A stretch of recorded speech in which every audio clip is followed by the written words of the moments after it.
Yan po sir, yung naka-open po Nasaan yung... mga tao dito? Andun po sir yung impounding. Halika.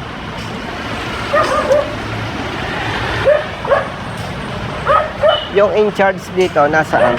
Ano po sir, sa may ano na yung tagawi doon po. Ito yung truck mo. Opo sir, yan po. Kung di po nagkakamali, siya po yata pinag-clearance po. Opo. Hindi, ganito Yes, sir, eh. yes, sir.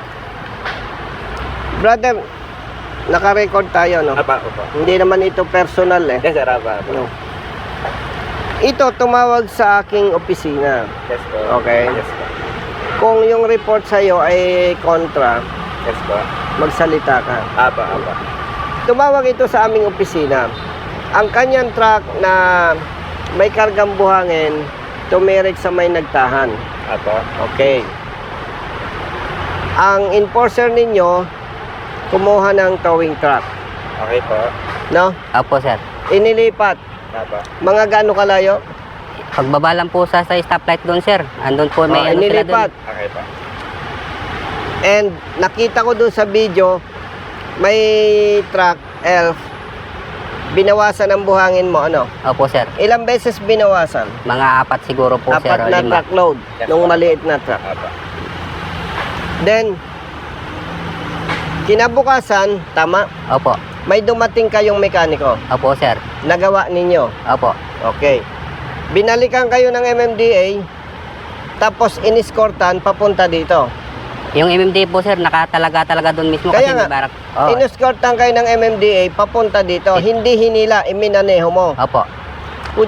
Brother, illegal impounding yun. Ah, sir, iyan ko lang po yung report. Kasi po, hindi po nagkakamali, siya po yung pinag-clearance. Titingnan ko lang po sa ticket. Hindi, ang mali Yes, doon, sir. hindi dapat in-impound. Kasi nung in-impound, nagawa na nila eh. Nagawa niyo na po. Opo sir. Oo. In-escort lang kami ng MMDA po sir, dito papunta rito. Saglit lang ba, sir? Makuha ko lang po yung report, sir. Saglit. Sige nga. Tampalasan eh. Binantayan naman pala eh. Ilang beses kang tinikitan nung una? Obstruction? Bari po sir, dapat 2 obstruction saka isang ano, binawi po nilang isang obstruction. Tinitikitan ng paulit-ulit, obstruction. Binawi. Binawi po yung isa. Ilan ang natira sa'yo? 2 po. 2 ticket. Ilan yan? araw? Hindi, same day. Same day. Alam mo, brother Jerry, dapat wala namang may gustong tumirik ang sasakyan eh. Ngayon, siyempre, sa ngalan ng public service, responsibilidad ng MMDA na i-clear. No. Eh, ang masama nito, hindi nila makayang hilahin, inilipat lang. No. Nilipat po sir. Pero nagtataka ako, nailipat nila eh, ba't hindi pa idiniretso dito? Private ba yung towing truck? Mismo po sir, truck ng MMDA mismo sir, yung O, malaking tingnan mo. truck. Pinagtataka ko, bakit inilipat lang? Samantalang kung ginawa nila ang tamang trabaho, dinala dito, ay hindi tayo makikialam Opo. Kasi dahil tama, Tama yun eh. pagka-impound. Opo. Ang problema, yung truck nila, inilipat lang, Brother Matt, no?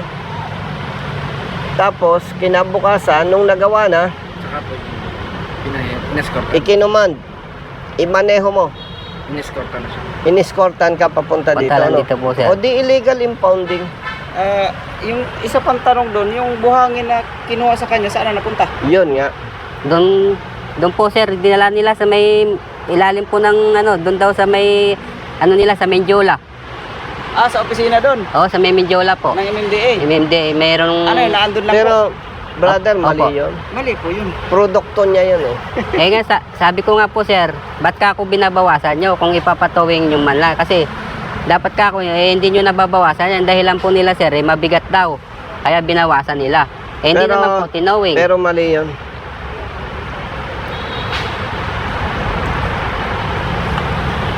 Tapos tingnan mo, Brother Jerry, nag-i-impound sila ng mga sasakyan,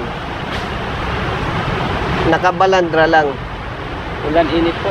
ulan, init, ulan. Eh samantalang halimbawa ikaw ay may-ari nito, hinuli ka at sinabing kolorom, eh ang lumalabas, sinentensyahan ka na eh. Opo. Samantalang may karapatan kang mag-contest, may investigation, ay papaano kung after the contest, mali ang apprehension sa'yo? Hindi, naperwisyo ka na, ano? Talagang pasensya, ano, dito sa Pilipinas talaga. Parang wala yung public service eh. Malaki ang problema natin. Nalilimutan ng yung tunay na public service. No? Katulad yan, pinagmulta na halimbawa ikaw, impound pa yung sasakyan. Oo. Kung hindi ako nagkakamali, 3 months. 3 months pong ano. Ibig sabihin, pinagmulta ka na, pinarusahan ka pa. Papaanong parusa? Yung pinakakaingat-ingatan mo sa sasakyan. Sir, nasa di ba? na po yung ticket ka? Tubos na po, sir. Ito po kasi ang ticket niya, sir. Natubos na po namin. Ito po kasi ang ticket niya, sir. Anong nakalagay? Ito po, sir. Ito po ang plaka niya, Para maitaborin ko yan. CH5311. O, anong nakalagay? Ito po ang nakalagay, sir. As per advice, 300 base. Secure clearance from office of the chairman before release, sir. Alam mo, pasensya na ha. Yes, sir, po. Ang ikinakabuhisit ko dyan, paanong clearance, mali nga yung pagka-impound. Pasensya na, ako Sir. nagagalit ha, hindi sa iyo. Yes, sir. Perwisyo eh. Yeah. Ay, ako naman, sir, bilang ano. Hindi, alam ko. Wala ka naman sa posisyon para magdesisyon eh. Apo. Ang questionable dyan, isang linggo na kayong walang hanap buhay. Opo, sir. Eh, Attorney, Yes. nandito ako sa impounding ninyo sa Pasay. HK? Yes. Bakit? Sino ba ang supervisor ninyo dito sa pag-i-impound ng sasakyan? Nasa ano siya? Tumana. Alam mo partner, Yes, ano yan? ikukwento ko lang sa'yo at ito naman, iimbestigahan mo eh.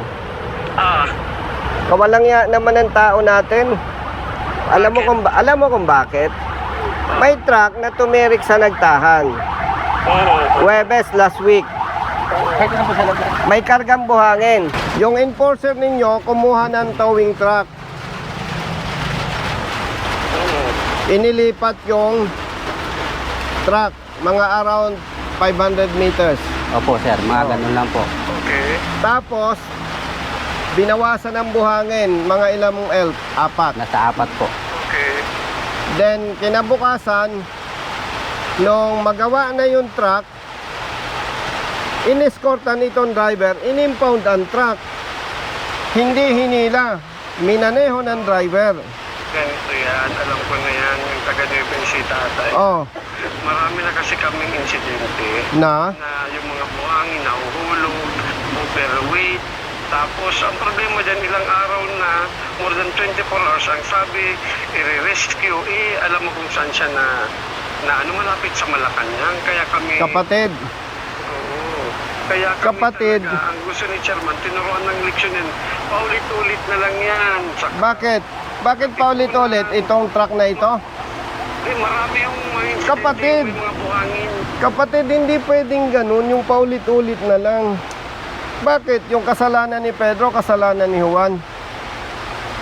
Pangalawa, bakit inimpound? Eh, gawa na yung truck. Alam mo kapatid, abogado ka. Alam mo, yung pagpapatupad ng batas o anumang panguhuli na hindi alinsunod sa batas, may tuturing na pang-aabuso sa kapangyarihan yan. Paano to? 1 linggo walang hanap buhay. Ay kawawa naman ng mga tao sa ginagawa natin. Anyway, meron ka namang superior eh, pero kawalang yan naman ito, brother. Kasi boss, ilang beses na yan, hindi lang yan ang unang pangyayari. Brother, yung sabi mong paulit-ulit, mali yun. Bakit? Yung kasalanan ni Pedro, kasalanan din ni Juan. Tapos yung kasalanan ni Alex, kasalanan din ni Juan. Walang yan naman. Huwag tayong ganun. Let's be professional, partner. So yung Oh. pag-overload nila at pag No, ng mga no. walang mga balot na mga Brother, buhangin, hindi kami naglilinis, okay lang. Yan. brother, ang questionable dyan, yung implementation. ng O sige, stalled vehicle o ticket. Ilang beses tinikitan. Tapos, yung sinasabi mong kalat ng buhangin. Ibang kaso ito, stalled vehicle ito. kaya nga namin binawasan ng buhangin para maalis namin kaagad. Yes, pero Malacanang kasi nakakaabala ng traffic more than 24 hours. Ang sabi ng may-ari, i-rescue. Okay. brother, excuse me. Yes. Oh, Sabihin mo kung sabihin mo kung mali ako. Obligasyon ng MMDA na i-remove yung stalled vehicle, di ba? Ang problema sa stored vehicle na yan, ang nag-loaded. Okay. Tingnan mo. Lawyer ka naman. Di ba nagbawas kayo? Tapos nung nabawasan ninyo, nung kinabukasan na nagawa na yung truck, Ang abusado. kapatid, responsibility ninyong i-clear, itowing. Ituwing pero yung paglipat ng mga buhangin sa truck, maghanap kami ng truck para maalis lang yan. Overloaded na truck, trabaho pa ba namin yan? Alam mo kung saan nakaharap yan sa may Malacanang? Hindi yun. Huwag nating ulit-ulitin yung salitang Malacanang kasi unang-una, wala naman truck driver or truck owner na gustong tumirik ang sasakyan. Alam mo yung tinis ng truck, pagkain nila, alam mo lang, malaki ang karga nila. Dapat gilid at siguro yung maayos yung sasakyan. At kung maayos naman yung buhangin natin, dapat pwede na sa pintuin ng truck. Hanggang turismo nila, Lunes papabalik-balik itong driver. Ang itinuturo, wala ka daw. Nasa Boracay. Ano ba yan? kasi nakalipat. Ay, ibig sabihin kapatid, pag wala yung... Si Asik Jelba, kasi hindi lang naman ako. malakas ang ulan dito, no? Kaya medyo malakas ang salita ko. Pagtuturuan nyo yung tao nyo, ilang beses nang nangyari yan. Nung panahon pa ni Colonel Lipana. Pag wala siya, hindi na umusad ang opisina. Tapos ilang araw kang wala, officially. Hindi na makapag-clearance itong kawaawang truck driver. Ang sinasabi, wala ka, kaya hindi makapag-issue ng clearance. Kaya 1 week na, gustong mag-comply itong driver, bayad na sa multa, pero hindi makalabas ang clearance. Kailangan daw ikaw ang peperma. Kawawa naman yung mga maliit na manggagawa katulad nito, isang hamak na truck driver lang. Oh, di gutom ang pamilya nito 1 week. Papuntayin mo po bukas alas 8 na. Hindi, ganito kapatid, naulan dito, no? Bibit-biting ko itong driver sa opisina mo. Kung wala ka, please advise your subordinate to issue clearance. Papunta ako dyan sa office. Saan dyan? Doon sa old building o sa bago? Sa Julia Vargas po. Pasoyo, brother. At talagang alam mo, kaya ako'y nainit ang ulo. May problema eh. Tayong mga nasa posisyon, wala namang problema kung maging stricto tayo eh. Pero, wag naman ganun kasi ang dating harassment na sa parte ng truck driver at ng truck owner. Gusto mag-comply pero 1 week na pabalik-balik. Papunta na kami dyan from Pasay. Dediretso kami dyan. Servicean ko na itong truck driver. Yes. Hello.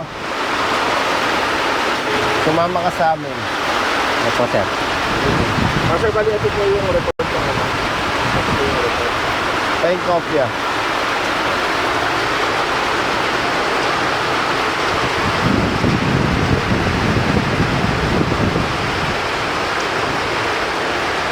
Kawawa ang mga tao. Yung mahihirap. Kung ito, anak ni Governor, matagal nang na-release yung truck niya. Oh. Oh, di ba? Kung ang may-ari ng truck ay governor o congressman, sigurado na i-release na yan. Yung araw din na yon. Yeah.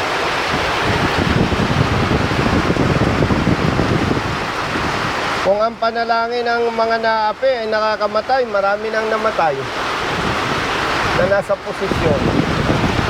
Grabe. Pang-abuso sa kapangyarihan yan eh.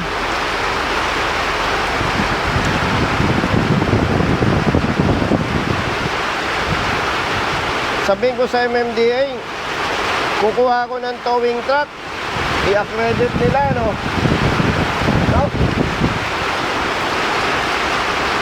Di ba? Kukuha ko ng malaking truck, Hindi kaya kung di. hindi nila kaya.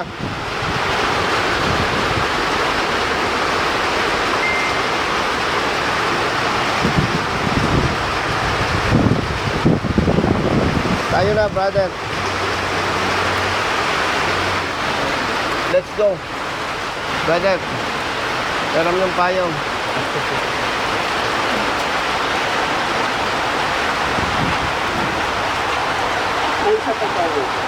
Sukob na lang kami. Oo. Brother Matt. Brother, thank you ha. Welcome po, sir. Welcome po. Sensya na kung bakit mataas ang boses ko ha. Ito, sa inyo to, mas malaki to ko. Hindi, okay na. Sukob na kami.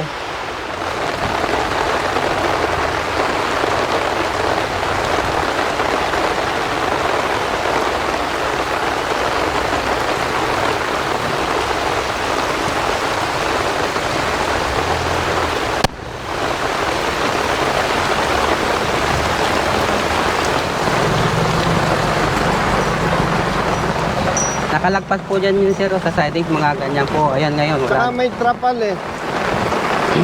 May trapal eh. Paano mananabog yung buhangin? Eh, Diba? kaya nga po sir, sinasabi ko sa kanila, bakit nyo binabawasan yan? Eh, hindi nyo Brother naman... Matt, paano mananabog ang buhangin? May trapal. Kaya nga po.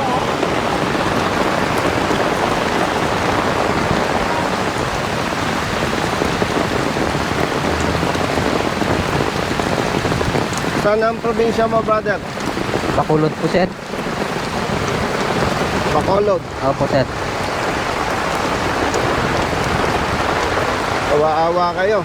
Eh, gutom na sir, pamilya sir. Eh, 1 linggo na ngayon sir eh.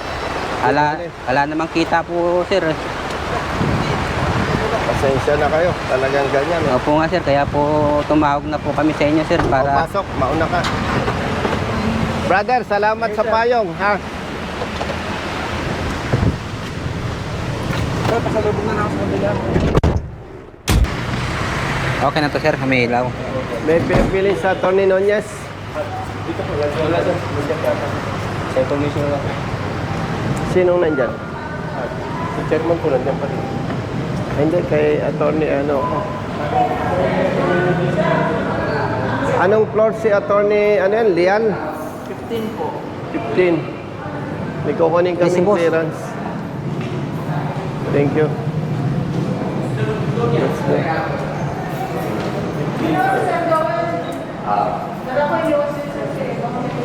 Hi, sir. Brother, 15 floor. Pagas pakyat. Thank you. Thank you.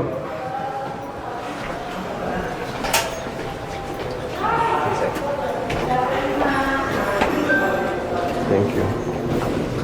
Ay.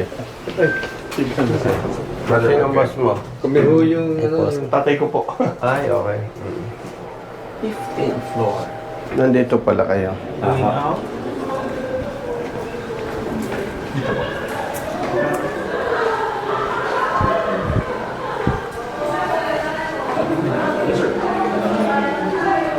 Good evening.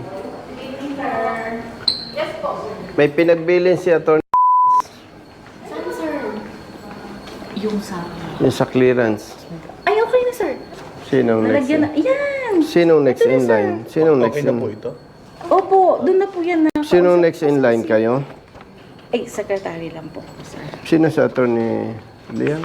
Si Attorney Dayan po. Dayan. Yes po, head po siya ng Nasaan siya? deputation. Nakauwi na, sir. Pakisabi sa mga kasama nyo, hindi pwede yun. Ano po yun, sir? Malang yan naman, no? Yung public service, wala eh. Kinailangan ko pang makialam eh. Ano ito? Nasaan yung release na nakalagay Ay, dyan? nasa kanya po lahat. Nasa ito lang po yung Hindi po, yung envelope po, lahat po. Pati Ito, po yung please release that clearance. important truck with plate Yan na po yung number. ipapakita niya. Tapos natawagan na rin po yung sa towing, sa impounding. Sige. Yung head po no na i-ano na po. Thank you, ha? Yes. Thank you. Sige po, sir. Ano kayo, overtime? Or 24 oras kayo? Hanggang 7 lang, sir.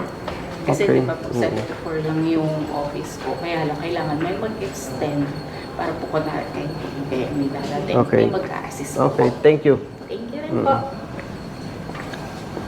Let's go. Bukas ko na naman darating yung binigay ng papel. Ba't ka pinababalik?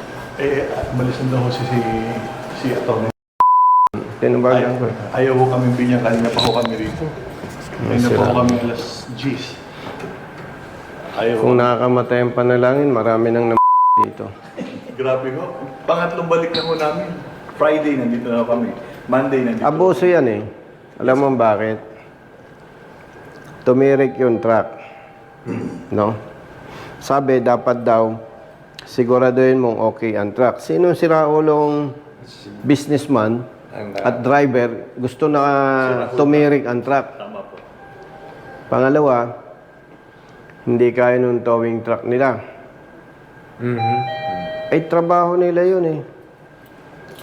Tapos, dapat daw, gawan nyo ng paraang ma-pull out. Magawa ho. Di, mag-resign na sila sa trabaho. Di ba? Oo. Yes po. Alam mo, hindi naman ako nagyayabang kung ako nasa posisyon. Hindi lalampas ng 3 months. Mariresolve ko yung problema. Kukuha ko ng tow truck, malaking truck. Di ba? Binawasan ng buhangin yung truck nyo dahil hindi raw kaya. Mali yun. Wala yun sa SOP. Tapos hinila. Mga more or less 500 meters. Dahil hindi nila kaya. Kinabukasan nung nagawa, gawa na, in-impound pa. Inaskaltan ho. Tapos, pabalik-balik yung driver nyo para sa sinasabing clearance, wala daw yung peperma. Wala kang pipirma. Yun yung mali eh. Dapat pag ikaw ang boss, pag umalis ka, bigyan mo ng authority kahit yung janitor mo. Big bang sabihin, pag wala ka, hindi nagagalaw opisina mo. Walang public service doon. Yan ang problema eh. Maraming matatalino, hindi ginagamit ang talino. Ang public service, simple. Una, may palisiya, may ordinansa, may guidelines, ipatupad mo ng tama sa pinakamabilis na pamamaraan. Magawa mo lang yon, mabuting public servant ka na. Hindi mo kailangang magpamerienda, magpakape, yung tamang trabaho lang. Sipin mo, 1 linggo na pala. Napilitan pa akong makialam. Buti nga ho, natulungan nyo kami. Kung hindi ho, pababalik-balikin na naman ho kami. Ngayon, pag hindi ginagawa ang tama, kahit malinis kang mag-isip, mag-iisip ka, gusto suhol. Sabi, marami daw truck na nagsasabog-sabog ang buhangin. Ay kung totoo man yun, wala kayong kasalanan. Kung kasalanan ni Pedro, ni Juan, hindi kasalanan ni kung sino man yan. Anyway, sabi ko nga, kung namamatay ang panalangin, marami nang hindi bale, charge to experience. At wala naman permanente sa mundo. Tayong lahat ay temporary. Yung masasama at hindi ginagawa ang tama, temporary din lang eh.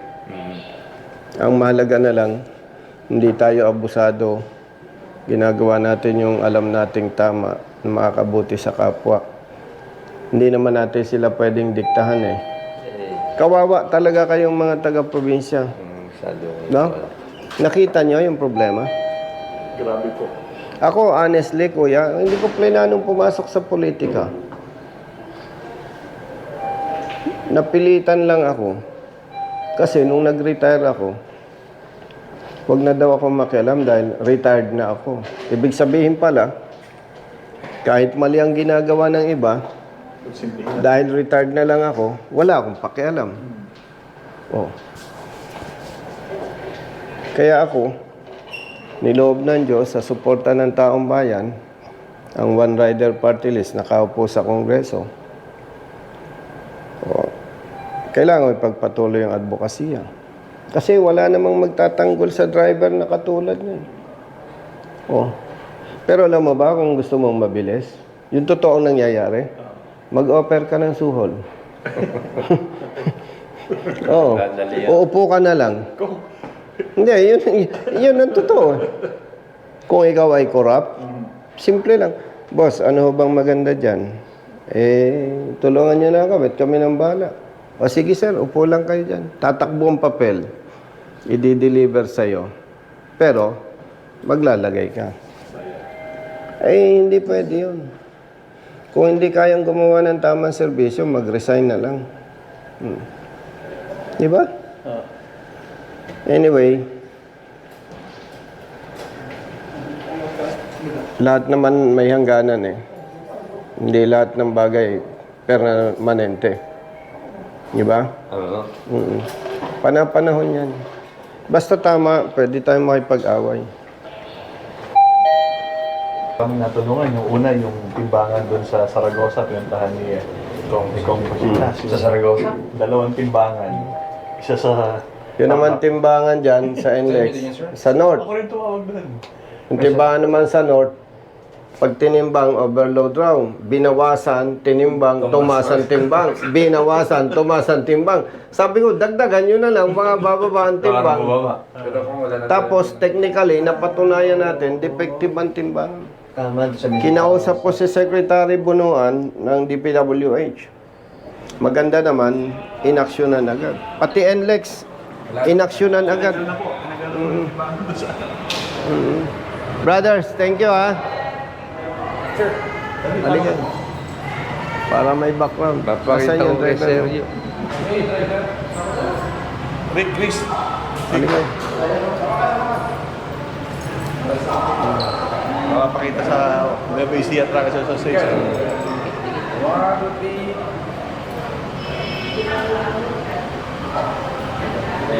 Ito ang ano natin ha. Sabihin nyo sa mga tropang negosyante.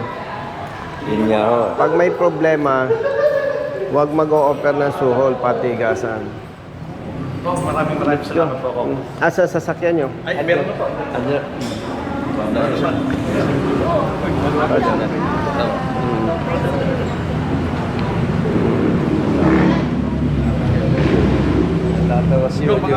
Ano po, kumain po muna kaya tayo. Ay, may lakad pa